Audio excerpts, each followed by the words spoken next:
नमस्कार मित्रांनो, मी श्रीधर पंडित पुन्हा एकदा आपलं एका नव्या व्हिडिओमध्ये स्वागत करतोय. आज तारीख आहे 13 फेब्रुवारी. ऑलमोस्ट 9:30 वाजलेले आहेत आणि सकाळी सकाळीच निफ्टीनं आणि बँक निफ्टीनं दोघांनी सुद्धा डाऊनसाईडला एक चांगली मूव्ह दिलेली आहे. सो सध्या तरी आपला व्ह्यू जो आहे तो डाऊनसाईडचाच राहील पार्शली, बट बघूया काय होतं. आपण मी तुम्हाला अपडेट करतो पोझिशन घेतल्यानंतर किंवा घेताना सुद्धा अपडेट करतो. निफ्टी तरी सध्या डाऊनसाइडला सस्टेन करते, बँक निफ्टी थोडी अपसाइडला सस्टेन करते. सो निफ्टीला प्रोबॅबिलिटी जास्त आहे की निफ्टीला डाऊनसाइडलाच जायचं आहे. बँक निफ्टी सस्टेन केल्यामुळे निफ्टी जास्त पडू शकत नाही असं वाटतंय. पण बँक निफ्टीनं जर निफ्टीला सपोर्ट दिला खाली पडण्यासाठी तर निफ्टीचा खालच्या साईडला रॉकेट होणार हे मात्र नक्की आहे. बघूयात आपण काय होतं, मी अपडेट करतो तुम्हाला.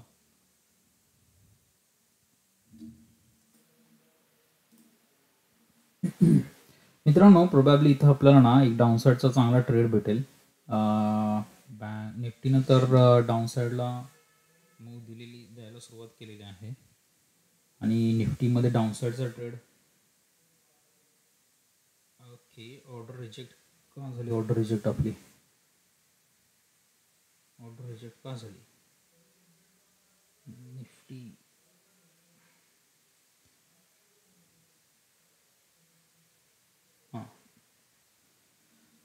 ऑर्डर प्लेस केली आहे निफ्टीमध्ये. थोडी लेट ऑर्डर प्लेस झाली कारण पहिली ऑर्डर रिजेक्ट झालेली आहे. बघूयात आपण काय होत आहे.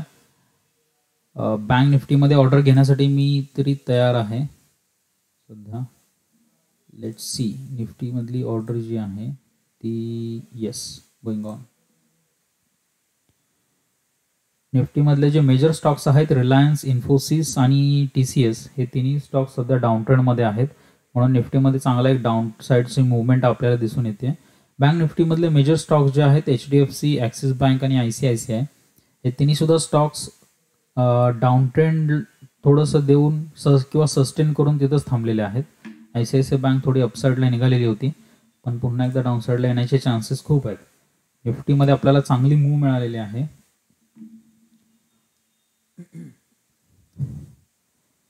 या कॅन्डलच्या क्लोजिंगवर ठरेल की पुढे काय होईल. बँक निफ्टीनं थोडा सपोर्ट केला तर वेल अँड गुड.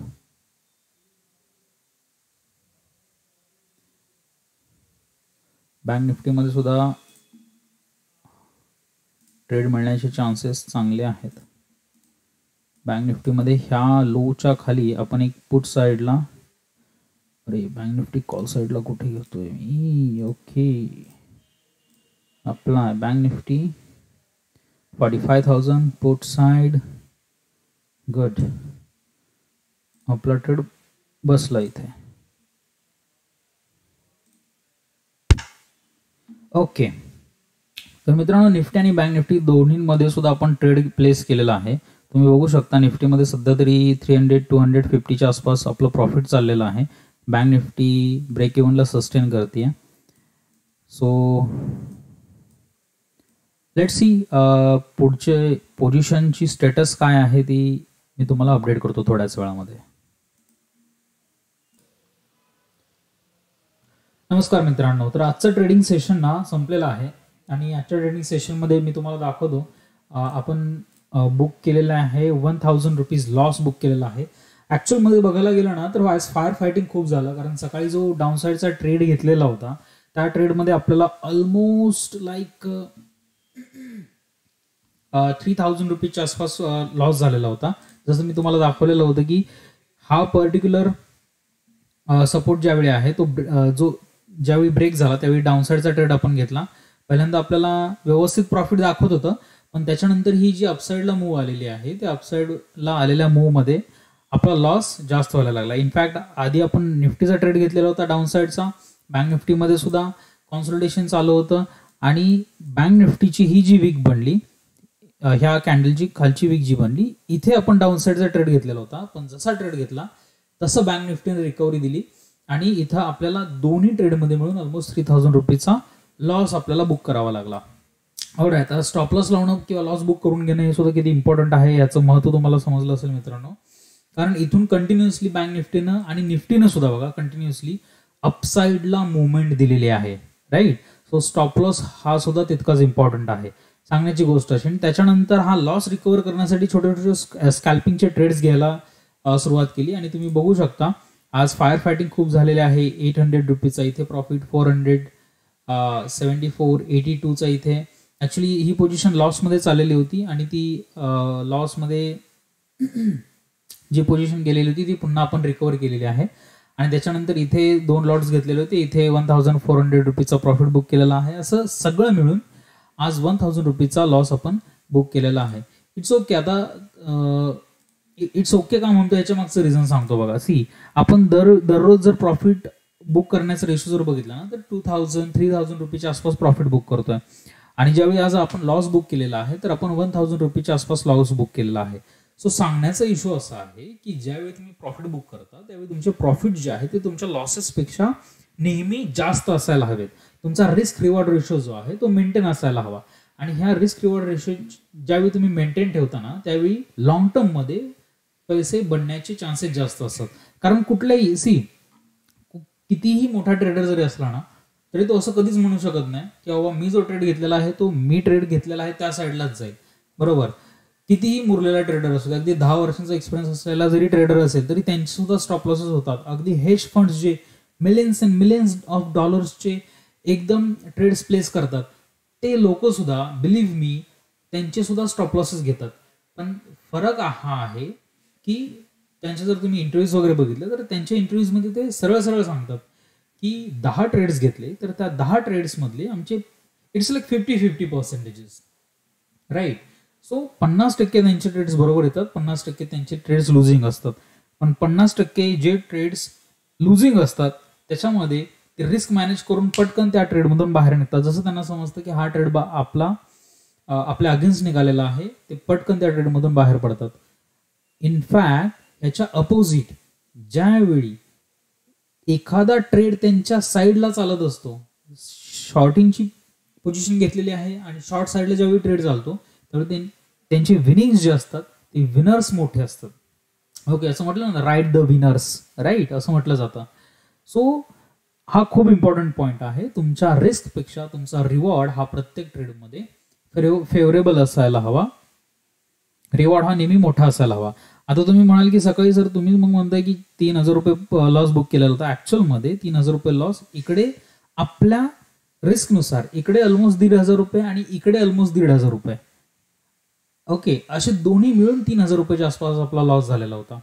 सो निफ्टीमध्ये सुद्धा आपला लॉस जो आहे तो चेकमध्येच होता आणि बँक निफ्टीमध्ये सुद्धा आपला लॉस जो आहे तो चेकमध्येच होता. असं नाहीये की बाबा आपला लॉस बँक निफ्टीमध्ये म्हणजे मी ही मूव पुन्हा फिरून येईल याच्यासाठी मी वाट बघत बसलो, मूव आली नाही.